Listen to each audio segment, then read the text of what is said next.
I've always felt sit-down interviews with politicians, particularly government ministers, are a bit like a boxing match. In one corner, the guard is up, defensive, trying to hold position, facing the jabs of the opponent in the other corner, probing, prodding, looking for a gap to break down the defence. Other journalists prefer chess as an analogy, but I can't play chess, so for me, it's boxing. It's February 2022, just under a year since I walked into Franzoy's flat in Croydon, and I've been preparing for a serious bout with the government's new housing secretary. Robert Jenrick has gone, replaced by Michael Gove, one of the biggest political heavyweights in Westminster, to keep the boxing metaphor going. But in the space of a few seconds, as I show him footage from our investigation, he, just one more I promise, throws in the towel. When you see those kind of conditions, do you feel ashamed that people in this country are having to live like that? Yes. Your work, the work of activists like Kwasi Twenenbua and others, have highlighted a situation which we promised to fix 4 years ago and which we haven't. What you showed there is unacceptable and indefensible. I was expecting the same answer as his predecessor, Robert Jenrick, who you heard in the last episode, the one that says, "We're sorry it's happening, but it's not our fault." I've never done an interview like this. I look down at my questions and see half of them are now out of the window. What now? I keep going, asking him the first question I can think of off the top of my head. Your government put that regulator in place. That was a mistake, wasn't it? Well, it's certainly the case that we're going to change the way in which the regulator operates. That's the whole point of the But why was it ever set up in that way, that you have a regulator that can't speak to tenants but it can speak to landlords? Well, I asked myself that question and I don't know why that mistake was made. Michael Gove's admitting the laws his own government passed have been a mistake. So now I'm thinking, how's he going to defend their record on building social houses? You've spoken about the need to build more social homes. In this country last year, fewer than 6,000 social homes were built in Britain. By any measurement, that is a failure, isn't it? It's nowhere near enough. No, we've got to do better. With each answer comes an admission of failure. We've got this wrong. You are the 5th Housing Secretary in 6 years. I've been in here before with your predecessor and made promises for social housing tenants, and they've not been met. What makes you different to them? Ultimately, I'm on probation. You and your viewers and the people whose plight that you've highlighted have every right to be sceptical about promises. They've had promises from politicians of different parties, from people in housing associations and councils. They want action. What's the saying? The first step in solving a problem is admitting there is one. Well, Michael Gove is sitting in front of me going one further, accepting the government, his government, is part of the problem. It's a hell of a U-turn, and one that, if backed up with action, finally offered all the tenants I'd met by now fresh hope. My own cause for renewed optimism came around the same time, and over the phone. But it wasn't Michael Gove's team calling. It was from someone else in Parliament, who had been watching our work in horror, Labour MP Clive Betts. He chairs the Parliamentary Committee into Housing, a committee, he told me, that had been so appalled by how tenants were being treated, they had decided to launch an inquiry into what was going wrong. While Michael Gove was promising to look at the law, Clive Betts had the power to haul housing bosses in front of his committee of MPs to explain themselves, to face public scrutiny. A few weeks later, I received my own invite to give evidence to the inquiry. After years of tenants being let down, dismissed and ignored, and the maddening months we'd come up against this brick wall of excuses, silence and denials, the establishment, it seemed, was finally ready to listen. I feel just neglected. I just don't even feel like I'm human. Have you told them about the problems in here? I told them, so they don't care. I have nowhere to go. I can't believe that this is happening. I think it's disgusting. You're not seriously saying the government have nothing to do with this? Told them! I told them! I want to see those homes built that the people of this country desperately need. I don't want to be living in this condition. Episode 5, Speaking Truth to Power. Welcome everyone to this afternoon session of the Levelling Up Housing and Communities Select Committee. So we're back where we started this series, with me battling the now familiar voices in my head, feeling enormous pressure to do them justice. How could I summarise 12 months in 10 minutes? One big comfort was the fact I wasn't doing it alone. I was invited to bring along 2 tenants with me. So, sitting next to me in a House of Commons committee room is Nicole, who, you'll remember, had her ceiling collapse twice in her London council flat. Hold them! Hold them! And then I called Angela, who I'd also visited early on in the investigation. She was joining the committee via video link from Manchester, where her home and her life had been completely destroyed by raw sewage. The smell's just horrific. It hits you, it really comes out. I knew their testimonies, which you'll hear shortly, would floor the committee. But first, it's my turn to explain how we'd all got here. Long story short, we got a tip-off about a flat in Croydon. What we found there was just the most indescribably poor, squalid, dangerous housing I've ever seen. And so I begin, recounting the investigation that by now you know pretty well, from day one in Franzoy's flat and beyond. That I was stood in this flat where it felt like you were outside, it was raining. The nerves showing in the speed I'm talking. The response was the biggest response ITV News have had to a home story in a generation. Before I walked in this committee room, I got an email off another social housing tenant. We could tell these stories every day if we wanted to. But there is one point I need to stress above all others. It takes an incredible amount of bravery and courage to go on television, and I think it speaks to the desperation that some tenants have. You do not contact ITV National News with your housing concern if you don't feel like you're in trouble and there's a problem. A lot has gone wrong for them to come to us and say, yes, show 4 million people my house that's falling apart around me. People, I tell MPs, are crying out for help and not getting it. One part of this investigation has been the complete lack of awareness tenants have of where they can go. I cannot think of a single housing tenant that ever contacted the regulator. I can count on one hand in a year the amount of tenants that have said to me, I've gone to the Ombudsman. One MP asks me for my personal opinion, which is when I make it clear I'm not a campaign journalist. My job is to speak to the tenant, get their concerns, pass those concerns on to the housing association or council and get their response and then present them on television. What happens if you're not satisfied with the response? My opinion doesn't really matter. The only opinion that matters is the viewer, really. I mean, we're Ofcom regulated, so we have to give both sides of the story. The beauty of what I do is that the public can decide. My name's Angela Price. I'm a social housing tenant. I've been a social housing tenant with the same housing association for 20 years.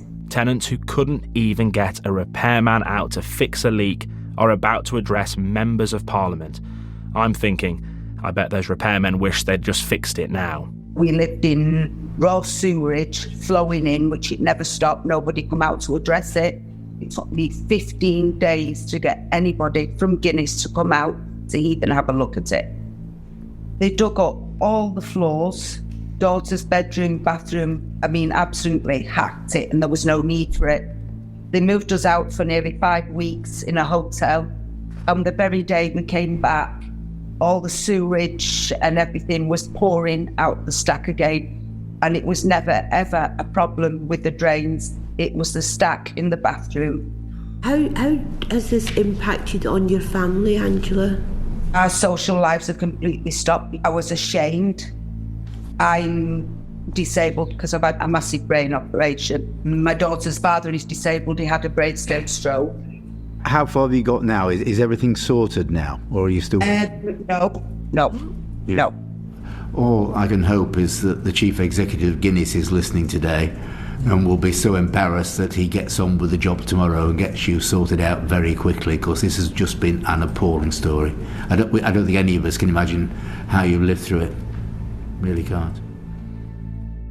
Angela's history with Guinness had been a nightmare. The MPs in front of me are shocked by it. I'm watching them, open-mouthed at her testimony, shaking their heads. But then it's Nicole's turn to make their jaws drop a little further. It literally felt like the house was screaming at me. It was raining, you could just see the water, the damage was all down the ceiling. So obviously I've gone into the house, it's sunny outside and it's raining inside, and you can hear the waters pelting down. And she went on to describe what you've already heard, how her ceiling collapsed twice despite all of her warnings and complaints, and how the video she filmed ended up on national TV. I was never given any apology, and I'm reading my apology on the news with everybody else. But perhaps most shocking was what happened to Nicole afterwards, moved with her son from hotel to hotel, which meant she could no longer run her home kitchen business. There was times that I wasn't even able to eat because I couldn't afford my son to eat and for me to eat. So I had to choose between the two. They didn't offer help or services until I was begging them, literally in tears, saying I need some sort of help. But I felt like I literally could have lost my life within that property. There was a point in where they said they was unaware that I even had a son. It's just absolutely crazy. I feel unsafe with things above me, even in here. I just feel like I'm on edge. The MPs in the committee room are transfixed, visibly moved. Yet many tenants I had met had contacted their Member of Parliament, and it had made no difference. But on this day, with the evidence in front of them, MPs in front of me do seem to be fuming. Probably because it was so at odds with the evidence they'd heard from the housing sector a few weeks earlier in their inquiry, the big bosses who'd been hauled in front of them to express shock at our findings. I think the ITV and other exposés, I think that they've been scandalous. That was Ian Cole of South Yorkshire Housing Association. Sitting alongside him was Clarion CEO Claire Miller, who'd presided over the failures on the Eastfields estate we'd exposed. Did she agree things were scandalous? Yes, I do, and we were caught up in this. I was ashamed, and we have apologised to the residents who were involved. Yet once again, it was sorry, but... We run an on-demand repair service. We carry out 1,000 jobs a day. There was 100 million in terms of capital investment in our homes last year and 200 million on day-to-day repairs. The overall session saw the issues we had exposed played down as a minority of cases.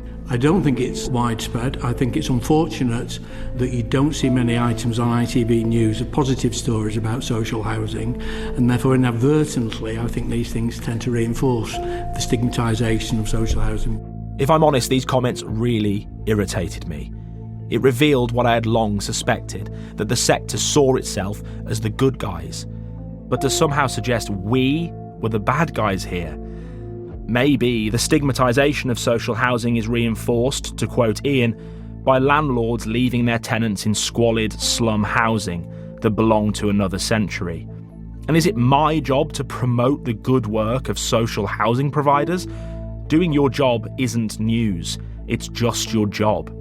And that's what your PR department's for. Housing associations have a voice, a platform. Their tenants do not, as we had been showing, with devastating consequences.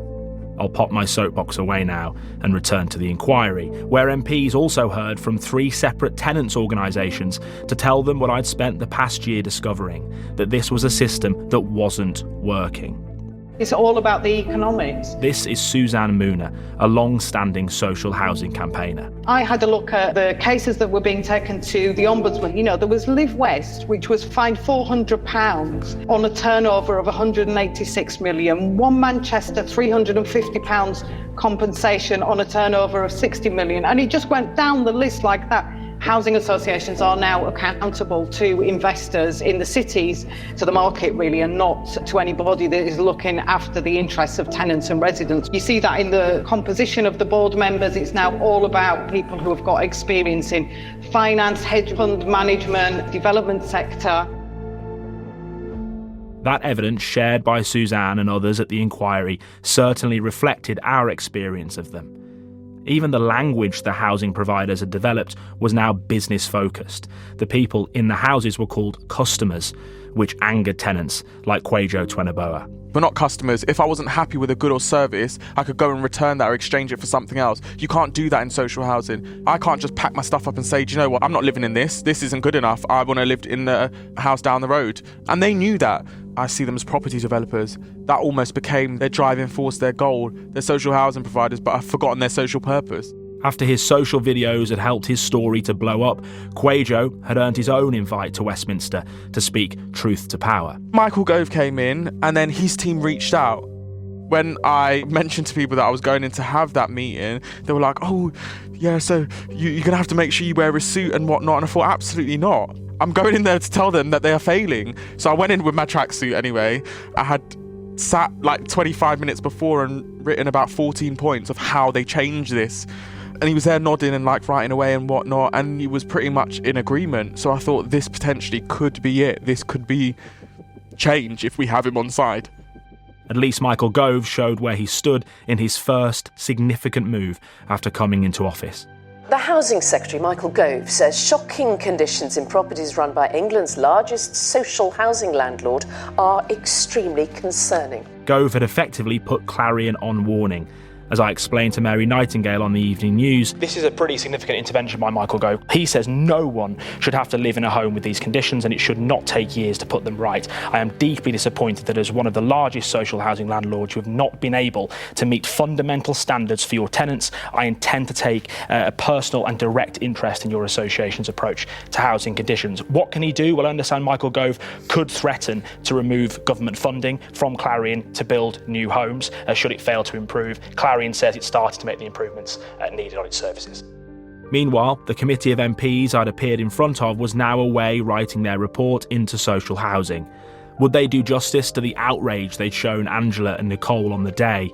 Or would they side with the version the big bosses had painted in front of them? The next few weeks across the summer of 2022 would bring us the answers and a whole lot more. In fact, the frankly mad events that followed would not only reshape our entire investigation, but British politics as we knew it. You'll remember the headlines, but I want to give you a different view. So now I'm going to take you on a quick tour to the heart of Westminster, inside Parliament and beyond the black gates of Downing Street, for a front row seat of politics at its best and at its worst.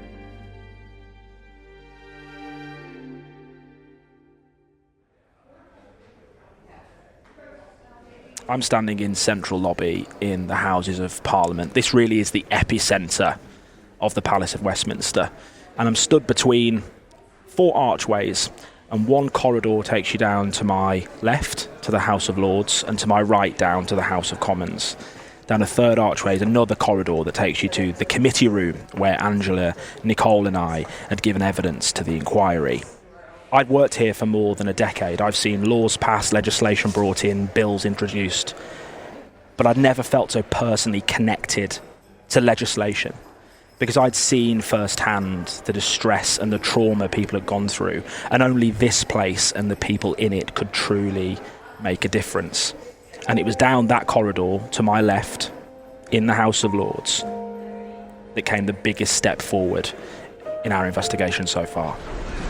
My Lords and members of the House of Commons, Her Majesty's government's priority is to grow and strengthen the economy and help ease the cost of living for families. The future king was still Prince Charles at this point, standing in for his mother, Queen Elizabeth, to deliver what would prove to be the final Queen's speech, laying out the top priorities and new laws for the coming year. And just over a year after I'd first walked into Franzoy's flat, he announced this.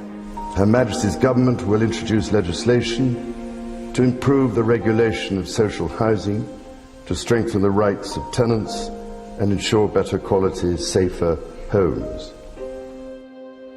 That was the government's long-awaited reform, the Social Housing Regulation Bill.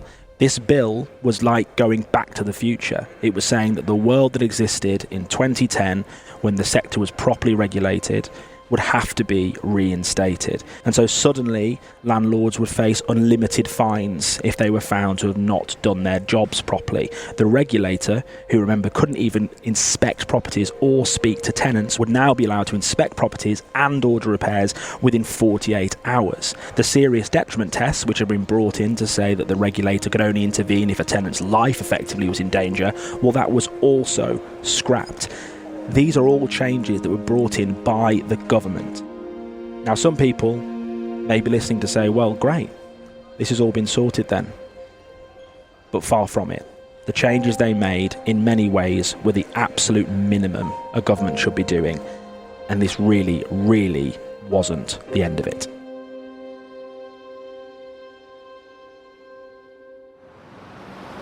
I've left the Houses of Parliament and walked up Whitehall to Downing Street, and I'm stood opposite that famous black door outside number 10. The government had just announced the most significant changes to social housing in a generation, but that same government was about to collapse. Clinging on here against all the odds, could there be a more embattled PM trying to stay in office? Within the last hour, Michael Gove has been sacked. After multiple scandals, Boris Johnson had run out of road. His final act as he clung to power inside Number 10 was to revenge sack his nemesis, the man who had previously ruined his first bid to run for the Tory leadership. Michael Gove was gone. I've left Downing Street and I'm heading back to Parliament. I'm not going to go inside though, I'm heading to Victoria Gardens, which is a small park next to the House of Lords. And I'm heading to a bench where I met the MP Clive Betts. Now you remember Clive Betts, he was the chair of the housing inquiry triggered by our reporting. They had listened to Nicole, they had listened to Angela, and they had also listened to the bosses of the big housing providers. And any fears that I had that Nicole and Angela wouldn't be believed were about to be put to rest. What we found was failures at every point. Failures of government in terms of inadequate funding, failures of social housing providers, housing associations and councils in not looking after their stock properly and not listening to the concerns of their tenants, failures of their complaints handling processes, and then a need for tougher action from the housing ombudsman, or tougher powers for the ombudsman to act, and a social housing regulator, and we couldn't really work out what they actually did. They're certainly not doing much to help the cause of tenants in poor housing. Were you shocked both by the kind of level of disrepair but also by the lack of response by providers? Yes, absolutely shocked. It was back to a situation I thought we got beyond, where social housing tenants were treated as poor tenants who only needed poor housing. Bigger fines, harsher punishments, more compensation. The MPs on the inquiry effectively agreed with everything the government was planning to do in the social housing regulation bill. Across Parliament, from all political parties, MPs were supporting the idea that change had to come in the social housing sector, and it had to come fast.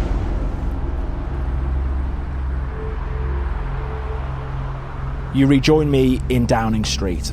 And what I want you to understand here is that this is where power truly lies. No matter how influential or respected that committee is, no matter how powerful and compelling the report is that they wrote, it needs a government willing to accept their recommendations to change the law. The problem was the government had now changed, and so too had the direction of travel. Boris Johnson had gone, and Liz Truss had walked through that famous door as the new Prime Minister. I'm honoured to take on this responsibility at a vital time for our country. And her political hero was Margaret Thatcher, a belief in the free market, light touch regulation, as little state interference as possible. You can see where all this is heading. Within days, plans to transform the private rental sector that Michael Gove had made, including new laws to protect private renters, were in the firing line. But then I began hearing from sources that Liz Truss was going cold on the idea of social housing reform too, that the bill that Prince Charles had announced a few months earlier was now, I was told, under review. The reaction was raging, even from within the Conservative Party itself. A Tory source texted me, "This would be a truly callous step," it read. Not only would this let down thousands of tenants living in damp, unsafe homes, it would be a betrayal of victims, bereaved and survivors of Grenfell. The nasty party, it said, is back under Liz Truss. We've come full circle. I'm back in Central Lobby, that epicentre of Parliament. And even by the standards of this place and of this time, these next few weeks would prove to be the most chaotic in modern political history, and it all unfolded here. I now call the Chancellor of the Exchequer to make a statement. Chancellor. Thank you. For a Prime Minister not keen on the state interfering too much in people's lives, Liz Truss and her Chancellor Kwasi Kwarteng were about to launch a wrecking ball through people's personal finances and the British economy with their now infamous mini-budget. I'm not going to cut the additional rate of tax today, Mr. Speaker. I'm going to abolish it altogether. And that's not all. I can announce today that we will cut the basic rate of income tax. We won't apologise for managing the economy in a way that increases prosperity and living standards. It's hard to think of any budget in recent memory that has had such a negative thumbs down from the market. More mortgage lenders pull or suspend deals as they react to turmoil in the markets. Interest rates could hit 6% early next year. This is a British crisis made in Downing Street. Now, the interesting question is whether the Prime Minister could survive that. Frankly, most people would say she can't. Mr. Speaker, I am am a fighter and not a quitter.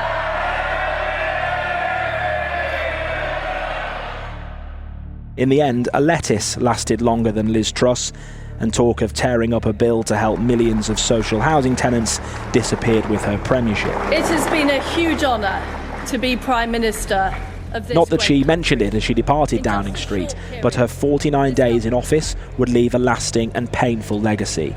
The mini-budget cost her job, but it cost millions of people much more. Though we didn't know it at the time, what was dubbed kamikaze economics would soon transform the focus of our investigation.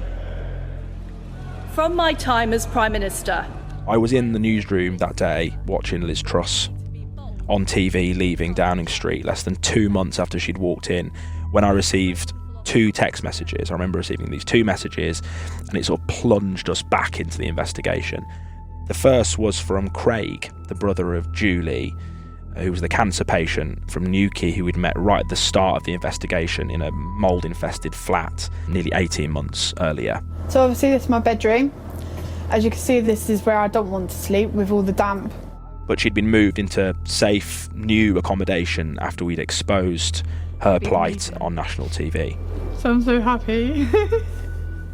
I'd been in touch with Julie ever since we met her. I'd text her every few months just to see how she was getting on in a new home, see how she was getting on with her cancer treatment. But it became clear in the last few messages that we'd exchanged that the treatment wasn't as effective. I'd never spoken to Craig. I didn't know he existed, to be honest. But the moment I saw his message pop up on my phone introducing himself, I knew what was coming. He texted to say, "I'm just letting you know that the funeral is a week on Saturday. I do want to say a big thank you to you and all of ITV News for everything you did to help her get into a new place. At least up to her last days, she was in a nice home, so thank you again. I will be forever grateful." Julie was just 38 years old. We said right at the start of this podcast that Julie's story was one that we both felt very personally attached to because both our mums had had cancer and died of cancer. How did you feel when that news came through? So sad.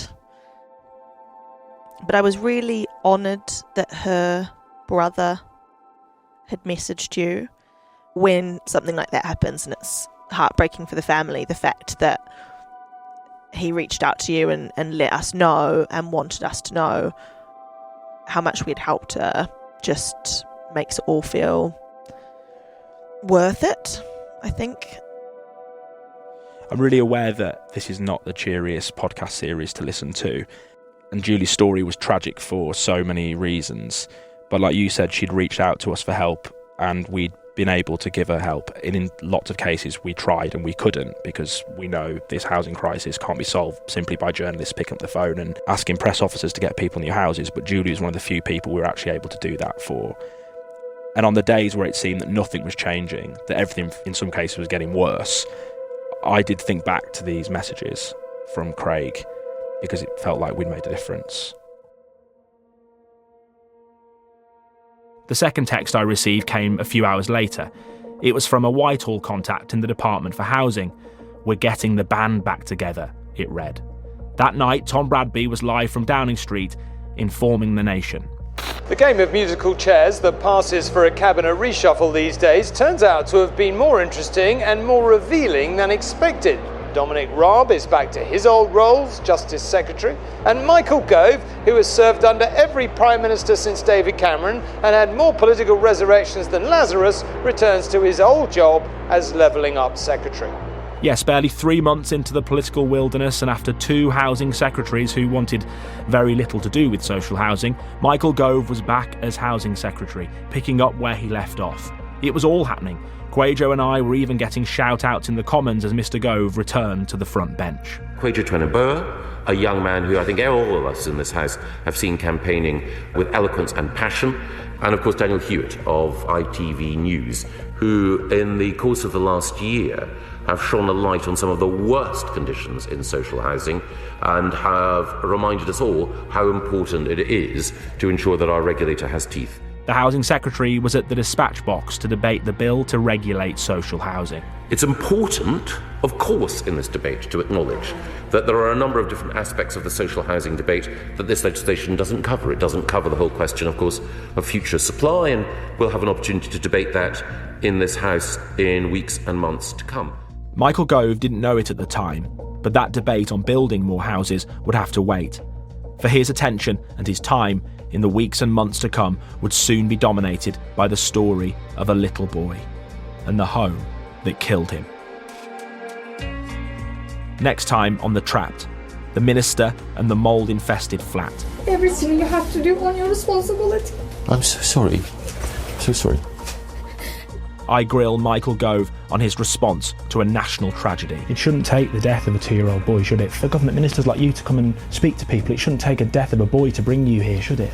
And yet more horror in a housing association flat. As soon as the police ran inside, they ran back outside. I have never seen police look scared, pale.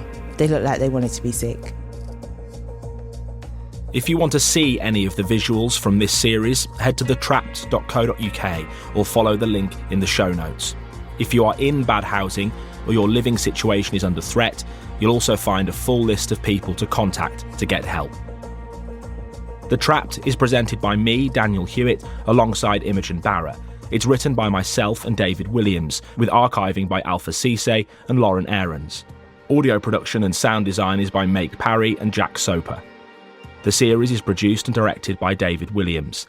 The executive producers are Matt Williams and Ed Saunt.